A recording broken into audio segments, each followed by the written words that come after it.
जय श्री राम दोस्तों। महाभारत हमें बहुत कुछ सिखाती है, परंतु हम उससे कुछ सीखना ही नहीं चाहते हैं।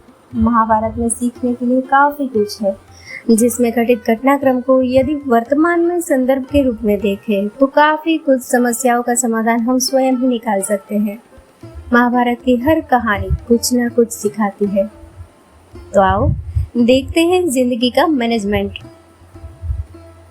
पहला है पारिवारिक एकता। आपने पांडवों का जीवन तो देखा ही होगा। पांचों पांडवों में एक दूसरे के प्रति प्यार, सम्मान और एकजुटता थी। पांडव जहाँ जाते थे साथ रहते थे। यही कारण था कि वे 100 कौरवों को पराजित कर सके। दूसरा है सभी के प्रति विनम्रता। पांचों पांडव अपने से बड़ों के प्रति विनम्र थे।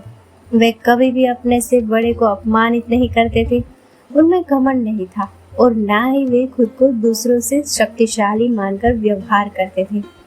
उन्होंने धृतराष्ट्र को अपने पिता समान ही दर्जा दिया और भीष्म पितामह के समक्ष सदा सिर झुकाकर ही बात की। उन्होंने द्रोणाचार्य के प्रति अपनी भक्ति को भी प्रदर्शित किया और श्री कृष्ण की शरण में रहकर सदा उनकी आज्ञा का पालन किया। तीसरा है विषम परिस्थितियों को बनाए अपने अनुकूल।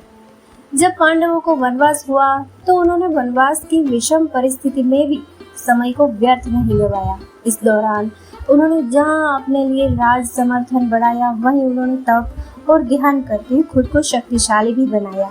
इसी वनवास में उन्हें वह सब कुछ हासिल हुआ जो महल में रहकर कदापि नहीं हासिल हो सकता था। इसीलिए यह जरूर जाने कि परिस्थिति कैसी भी हो, परंतु उसे अपने अनुकूल बनाया जा सकता है।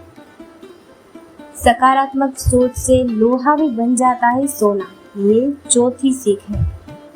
जब कौरवों और पांडवों के बीच राज्य का बंटवारा हुआ तो कौरवों की ओर से धृतराष्ट्र ने पांडवों को वीरान पड़ा खांडव वन जंगल दे दिया, परंतु पांडवों ने इसे सकारात्मक रूप से लिया और सकारात्मक दृष्टिकोण बनाए रखते हुए भगवान कृष्ण की इच्छा से उन्होंने जंगल में इंद्रप्रस्थ जैसा सुंदर नगर का निर्माण कर दिया।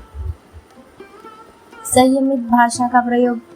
पांडवों ने जब भी अपने से बड़े या छोटों से बात की तो संयमित भाषा का ही प्रयोग किया। उन्होंने अपनी ओर से कभी किसी को कटु वचन नहीं किए, बल्कि जब भी उन्हें कौरवों की ओर से कटु वचन सुनने को मिले तो उसका जवाब भी उन्होंने संयमित रहकर ही दिया। धैर्य और साहस का प्रयोग।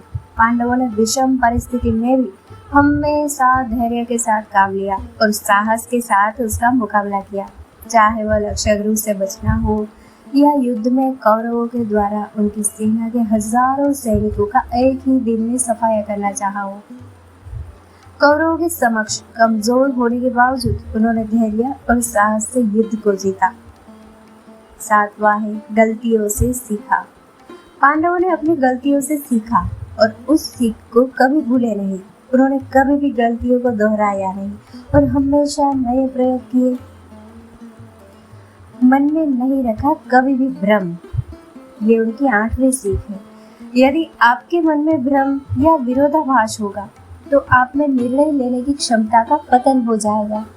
पांडवों के मन में कभी भी किसी भी बात को लेकर भ्रम नहीं रहा। जब युद्ध प्रारंभ हुआ तो युधिष्ठिर ने रथ से उतरकर यह कहा कि यह धर्म युद्ध है। इस युद्ध में एक ओर धर्म है तो दूसरी ओर अधर्म है। निश्चित ही किसी एक और धर्म है। जिन्हें यह लगता है कि हमारी ओर धर्म है, उनके लिए अभी भी अवसर है कि वे हमारी ओर आ जाए, और मेरी सेना में जिन्हें लगता है कि कौरव की ओर धर्म निवास करता है, वे कौरव की ओर चले जाए, क्योंकि हम चाहते हैं कि युद्ध में अपना पक्ष स्पष्ट हो, जिससे किसी भी प्रकार का भ्रम ना रहे। 9वीं सीख है सदा सत्य के साथ रहो। कौरवों की सेना पांडवों की सेना से कहीं ज्यादा शक्तिशाली थी।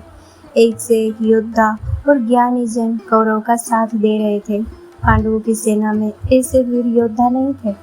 कहते हैं कि विजय उसकी नहीं होती जहां लोग ज्यादा है, ज्यादा धनवान है या बड़े पदाधिकारी है। विजय हमेशा उसकी होती है जहाँ ईश्वर है, और ईश्वर हमेशा वही है जहाँ सत्य है। इसलिए सत्य का साथ कभी ना छोड़े। अंततः सत्य की ही जीत होती है। सत्य के लिए जो करना पड़े करो। पांडव हमेशा सत्य के साथ ही रहे थे। और 10वीं और अंतिम सीख, अच्छे दोस्तों की कद्र करो। ईमानदार और बिना शर्त समर्थन देने वाले दोस्त भी आपका जीवन बदल सकते हैं। पांडवों के पास भगवान श्री कृष्ण थे तो कौरवों के पास महान योद्धा कर्ण थे। इन दोनों ने ही दोनों पक्षों को बिना शर्त अपना पूरा साथ और सहयोग दिया था। यदि कर्ण को छल से नहीं मारा जाता तो कौरवों की जीत तय थी। पांडवों ने हमेशा श्री कृष्ण की बातों को ध्यान से सुना और उस पर अमल भी किया, लेकिन दुर्योधन ने कर्ण को सिर्फ एक योद्धा समझकर उसका पांडवों की सेना के खिलाफ इस्तेमाल किया। यदि दुर्योधन कर्ण की बात मानकर कर्ण को घटोत्कच को मारने के लिए दबाव नहीं डालता तो इंद्र द्वारा दिया गया जो अमोघ अस्त्र कर्ण के पास था उससे अर्जुन मारा जाता। दोस्तों, इस कथा को लाइक, शेयर और हमारे चैनल को सब्सक्राइब करना ना भूलें। जय श्री राम।